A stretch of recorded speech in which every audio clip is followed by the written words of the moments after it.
Have you ever really truly looked at your town? I mean, past the buildings and the parks, and just noticed how much of our world we've handed over to cars?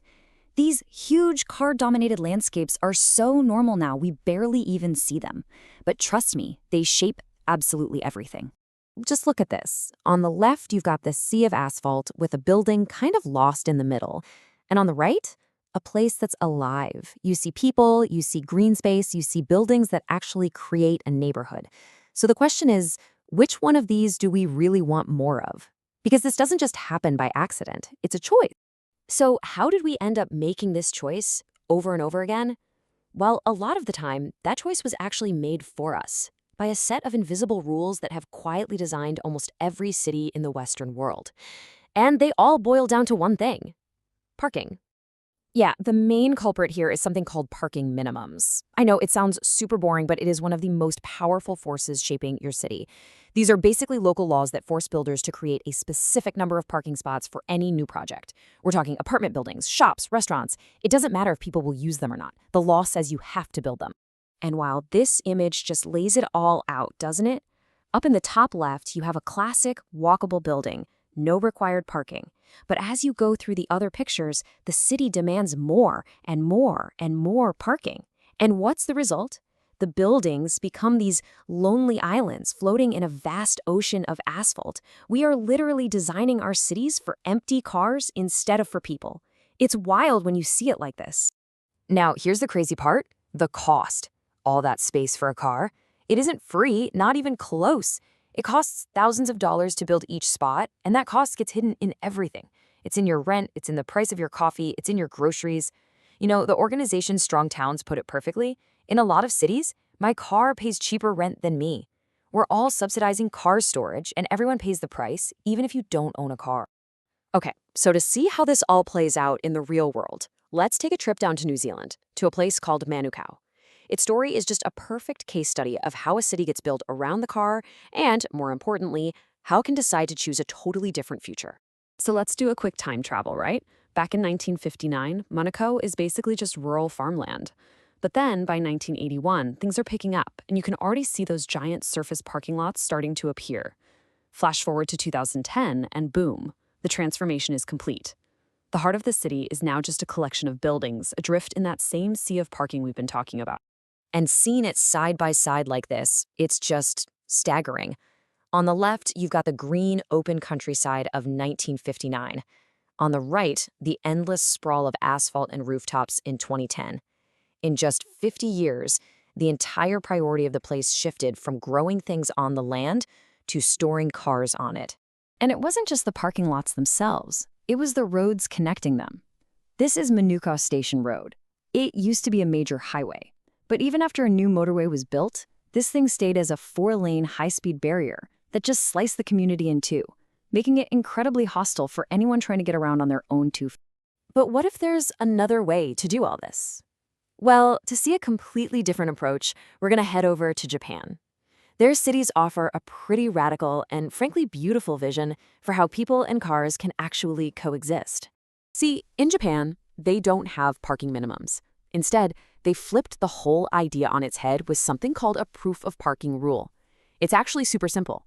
If you want to buy a car, you have to prove you either own or have a long-term lease for an off-street parking spot first. The city isn't going to guarantee you a free spot to store your private property on public land. That responsibility is on you, the car owner. And that one simple policy change creates a profoundly different world. I mean, look at this. On the left, the wide, empty, car-first road in Manukau. And on the right, a narrow, human-scale laneway in Japan. It's vibrant, it's alive, it's built for people. This is the direct result of not having to sacrifice massive amounts of land to mandatory parking. And this is what you get. Look at this incredible street scene in Tokyo. It's so inviting, so energetic. And a huge reason why, as the original poster of this photo pointed out, is the complete lack of on-street parking. It just allows all that life, the businesses, the people, to spill out and fill the space. Okay, so let's head back to Manukau, because its story doesn't end in that sea of asphalt. The city realized that its potential was literally being paved over, and it made a conscious decision to change, to transform itself into a city for people. And the reasons for this change were obvious. Manukau is a huge hub for jobs. It's right near the airport and public transit, and it has tons of room to grow. The city saw this massive potential to create the one thing it was missing, a real, vibrant, family-friendly city heart. But they knew to do that, they had to finally move beyond the car. And this was their blueprint for making it happen. The whole plan revolves around what's called transit-oriented development. Basically, it just means building a neighborhood where you can live your daily life without needing a car. You can see the key right there. All the new projects are clustered within a 10-minute walk of the main train station. The goal is to create a dense, connected downtown where a car is just an option, not a requirement. You know, this story of Manukau really has lessons for all of us. It's about taking a step back and fundamentally rethinking what our streets are even for. Are they just chutes for moving and storing cars, or could they be something so much more? Now this is where it gets really interesting. Let's talk money. Look at the revenue a single curbside space can generate in one day. As a spot for one car, it brings in about $950. Okay, but look what happens when you use that exact same amount of space for bike parking. It jumps to $1,700. For outdoor dining, over $1,600. The data is just crystal clear. Prioritizing people over car storage isn't just nice, it's really good business. And here is what that data looks like in the real world. A couple of parking spots got turned into this little parklet for outdoor dining. And just like that, the street is more alive, the business is doing better, and the community has a new place to hang out. We traded a tiny bit of car storage for a whole lot of life. That's a pretty good deal. So how can other cities make this happen? Well, there's a pretty clear toolkit for change. It starts with setting clear goals and pricing on-street parking correctly to manage demand. But the absolute game changer, the most critical step, is number 3, getting rid of parking minimums entirely. That single move frees up incredible amounts of space for things we actually need, like housing.